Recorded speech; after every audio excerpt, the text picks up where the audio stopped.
ആഗോള അയ്യപ്പ സംഗമം നടത്തിയതിൽ 3 കോടിക്ക് മുകളിൽ നഷ്ടമെന്ന വിലയിരുത്തലുമായി തിരുവിതാംകൂർ ദേവസ്വം ബോർഡ്. കരാറുകാർക്കാർക്കും ഇനിയും പണം കൈമാറരുതെന്ന് Devaswom board president K Jayakumar കർശന നിർദ്ദേശം നൽകി. പ്രശ്നം ചർച്ച ചെയ്യാൻ 17-ന് ബോർഡ് കരാറുകാരുടെ യോഗവും വിളിച്ചിട്ടുണ്ട്. വിവരങ്ങൾ വി ബിനീഷാണ് തിരുവനന്തപുരത്ത് നിന്ന് നൽകുന്നത്. ബിനീഷ്, കഴിഞ്ഞ 1-2 ദിവസമായി ഈ പമ്പയിൽ നടന്ന അയ്യപ്പ സംഗമവുമായി ബന്ധപ്പെട്ടുള്ള ധാരാളം റിപ്പോർട്ടുകൾ വരുന്നുണ്ട്. കഴിഞ്ഞ ദിവസം നമ്മൾ തന്നെയാണ് ഈ ഓഡിറ്റ് റിപ്പോർട്ട് സംബന്ധിച്ചുള്ള വിശദമായ വിവരങ്ങൾ നൽകിയത്. അതിനുശേഷം ഇപ്പോൾ ഈ പുതിയ ഭരണസമിതിക്ക് കഴിഞ്ഞ ടേമിൽ നടന്ന, അതായത് കഴിഞ്ഞ ഭരണസമിതിയുടെ കാലത്ത് നടന്ന വലിയ ക്രമക്കേടുകൾ തലവേദനയാവുകയാണോ? അങ്ങനെ വേണമോ ഈ ജയകുമാറിൻ്റെ ഇപ്പോഴത്തെ നീക്കത്തെ നോക്കിക്കാണാൻ? തീർച്ചയായിട്ടും കഴിഞ്ഞ ടേണിൽ ദേവസ്വം ബോർഡിൽ നടത്തിയ അഴിമതി, പ്രത്യേകിച്ച് നമ്മുടെ ആഗോള അയ്യപ്പ സംഗമവുമായി ബന്ധപ്പെട്ട് ആദ്യഘട്ടം മുതൽ തന്നെ സംഗമം വിവാദത്തിലാകുന്ന സാഹചര്യം, പിന്നീട് കരാർ നൽകുന്നതിൽ വലിയ വീഴ്ചകൾ, കരാർ മാനദണ്ഡങ്ങളെല്ലാം ലംഘിക്കുന്ന സാഹചര്യം, പിന്നീട് സംസ്ഥാന സർക്കാർ ഈ ആഗോള അയ്യപ്പ ഭക്ത സംഗമത്തിന് സർക്കാരും ദേവസ്വം ബോർഡും കോടതിയെ അറിയിച്ചത് സ്പോൺസർഷിപ്പിലൂടെയാണ് ഇതിനുള്ള ഫണ്ട് കണ്ടെത്തും, അല്ലെങ്കിൽ ഇതിനുള്ള തുക സമാഹരിക്കുക എന്നതാണ് കോടതിയെ അറിയിച്ചിരുന്നത്. പക്ഷേ അതെല്ലാം തന്നെ ഇപ്പോൾ പാഴ്വാക്കായി മാറിയിരിക്കുന്നു എന്നതാണ് ഈ ഓഡിറ്റ് റിപ്പോർട്ട് പുറത്തു വരുമ്പോൾ മനസ്സിലാക്കാൻ സാധിക്കുന്നത്.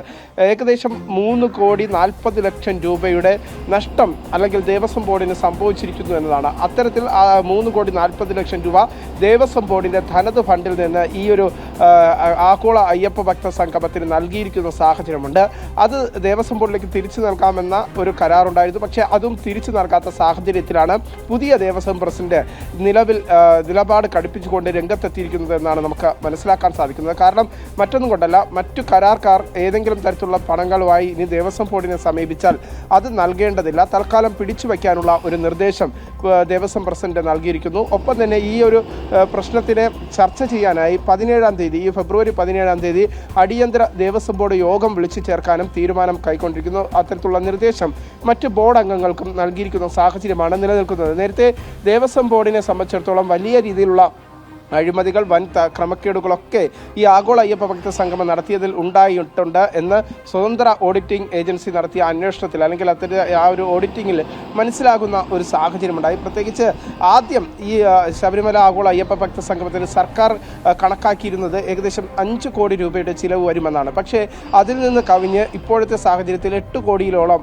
രൂപയുടെ ഒരു ചിലവ് വന്നു നിൽക്കുന്ന സാഹചര്യമുണ്ട്. അത് ദേവസ്വം ബോർഡിന് അധിക ബാധ്യതയായി വരുന്ന ഘട്ടത്തിലേക്കൊക്കെ കാര്യങ്ങൾ എത്തി നിൽക്കുന്നു. ഒപ്പം തന്നെ ഈ കരാറുകൾ നൽകിയതിൽ പ്രത്യേകിച്ച് ഊരാളുങ്കൽ സൊസൈറ്റി അടക്കമുള്ള CPM-നോട് അടുത്ത് നിൽക്കുന്ന സംഘടനയുടെ സൊസൈറ്റിക്ക് നൽകിയ ഒരു സാഹചര്യമുണ്ട്. അതുപോലും 4.04 കോടി രൂപയുടെ കരാർ നൽകി. അവിടെയും ഊരാളുങ്കൽ സൊസൈറ്റിക്കും ഇനിയും പണം നൽകാനുള്ള ഒരു സാഹചര്യം നിലനിൽക്കുന്നു. അങ്ങനെ വലിയ തട്ടിപ്പ് തന്നെയാണ് ഈ ആഗോള അയ്യപ്പ ഭക്ത സംഗമത്തിൻ്റെ കീഴിൽ നടന്നിട്ടുള്ളത്. മറ്റ് ബാർ അറ്റാച്ച്മെൻറ്റ് ഹോട്ടലുകളിലാണ് വിവിധ ഗസ്റ്റുകൾ, സർക്കാർ ക്ഷണിച്ചിരുന്ന വിവിധ ഗസ്റ്റുകൾ വന്ന് താമസിച്ചത്. അവിടെയൊക്കെ തന്നെ ലക്ഷക്കണക്കിന് രൂപ ഇപ്പോഴും സംസ്ഥാന സർക്കാർ നൽകാനുണ്ട്, അല്ലെങ്കിൽ ദേവസ്വം ബോർഡ് നൽകാനുണ്ട് എന്നതാണ് നമുക്ക് മനസ്സിലാക്കാൻ സാധിക്കുന്നത്. ഓഡിറ്റ് റിപ്പോർട്ടിലൂടെ നേരത്തെ സ്പോൺസർഷിപ്പിലൂടെ കരുതിയതിൽ കുറച്ച് പണം മാത്രമാണ് നിലവിൽ വന്നിരിക്കുന്നത്. 1 കോടി രൂപ 1 കോടി രൂപ ധനലക്ഷ്മി ബാങ്കിൻ്റെയും ഒപ്പം തന്നെ 1 കോടി രൂപ അദാനി ഗ്രൂപ്പിൻ്റെയും ഒപ്പം സമാനമായ രീതിയിൽ കേരള ബാങ്കിൻ്റെയും പണമാണ് നിലവിലെ സാഹചര്യത്തിൽ ഈ ഒരു സ്പോൺസർഷിപ്പിലൂടെ നൽകിയിരിക്കുന്നത്. ഏകദേശം 3 കോടി രൂപ സമാഹരിച്ചിരിക്കുന്നു. മറ്റു ചിലവുകളെല്ലാം തന്നെ ഇപ്പോഴത്തെ സാഹചര്യത്തിൽ ദേവസ്വം ബോർഡിൻ്റെ അധിക ബാധ്യതയായി വന്നു നിൽക്കുന്ന സാഹചര്യമാണ് നിലനിൽക്കുന്നത്. ഈ ഘട്ടത്തിലാണ് കരാറുകാർക്ക് ഇനി നൽകേണ്ട പണം നിലവിൽ ദേവസ്വം ബോർഡിൻ്റെ അടിയന്തര യോഗത്തിന് ശേഷം, അല്ലെങ്കിൽ ആ കരാറുകാർക്ക് ഇപ്പോഴത്തെ സാഹചര്യത്തിൽ പണം നൽകരുത് എന്ന നിർദ്ദേശം ദേവസ്വം ബോർഡ് പ്രസിഡന്റ് തന്നെ നൽകിയിരിക്കുന്നത്. പ്രത്യേകിച്ച് ഓഡിറ്റ് റിപ്പോർട്ടിലെ പരാമർശം, അത് വൻ ക്രമക്കേടുകൾ വന്നിരിക്കുന്നു എന്ന പരാമർശമുണ്ടായ സാഹചര്യത്തിലാണ് ഇനിയും പണം നൽകിയാൽ അത് ദേവസ്വം ബോർഡിന് തലവേദനയാകും. കാരണം ഈ വിഷയത്തിൽ ഹൈക്കോടതിയുടെ ഇടപെടൽ ഉണ്ടായിരിക്കുന്നു. ഹൈക്കോടതി തന്നെ കഴിഞ്ഞ 3 ദിവസം മുമ്പ് വിമർശനങ്ങൾ ഉന്നയിച്ചിരുന്നു. ഏത് അടിസ്ഥാനത്തിലാണ് ഇത്തരത്തിൽ ഓഡിറ്റിൻ്റെ വ്യക്തമായ സാഹചര്യം, ഓഡിറ്റ് റിപ്പോർട്ട് കോടതിയിൽ സമർപ്പിക്കുന്ന സാഹചര്യമുണ്ടായി. ആ ഘട്ടത്തിൽ ഹൈക്കോടതിയുടെ വിമർശനം ദേവസ്വം ബോർഡിനും സർക്കാരിനും ഏൽക്കേണ്ടി വന്നിരുന്ന ഒരു ഘട്ടമുണ്ടായിരുന്നു. പ്രത്യേകിച്ച് ഓഡിറ്റ് റിപ്പോർട്ടിൻ്റെ പൂർണ്ണമായ രൂപം കഴിഞ്ഞ ദിവസങ്ങളിൽ ജനം TV പുറത്തുവിടുന്ന സാഹചര്യമുണ്ടായി. ആ റിപ്പോർട്ടുകളൊക്കെ പുറത്തു വന്നതിൻ്റെ പശ്ചാത്തലത്തിൽ തന്നെയാണ് പുതിയ ദേവസ്വം ബോർഡ് പ്രസിഡന്റ് ഒരു തീരുമാനം ഇപ്പോൾ വന്നിരിക്കുന്നത്. അദ്ദേഹം നിലവിലെ സാഹചര്യത്തിൽ ദേവസ്വം ബോർഡിനോട് ആവശ്യപ്പെട്ടിരിക്കുന്നത് ഇതുമായി ബന്ധപ്പെട്ട ആഗോള അയ്യപ്പ ഭക്ത സംഗമവുമായി ബന്ധപ്പെട്ട കരാറുകാരുടെ പണം ഇനി നൽകരുത്, അത് പിടിച്ചു വെക്കണം. ഒപ്പം തന്നെ മറ്റു നടപടിക്രമങ്ങൾ, പ്രത്യേകിച്ച് ഇനിയുള്ള നടപടിക്രമങ്ങൾ എങ്ങനെയാകണം എന്നതിന് തീരുമാനമെടുക്കാനായിട്ടാണ് ഈ വരുന്ന ഫെബ്രുവരി 17-ാം തീയതി ദേവസ്വം ബോർഡിന്റെ അടിയന്തര യോഗം ചേരാനുള്ള. ആഗോള അയ്യപ്പ സംഗമവുമായി ബന്ധപ്പെട്ട് വലിയ തിരുമറി തട്ടിപ്പ് നടന്നിരുന്നു എന്ന് വ്യക്തമായി കഴിഞ്ഞിരിക്കുകയാണ്. ഓഡിറ്റ് റിപ്പോർട്ടിൽ ഉൾപ്പെടെ ഇക്കാര്യം വ്യക്തമാക്കുന്നുണ്ട്.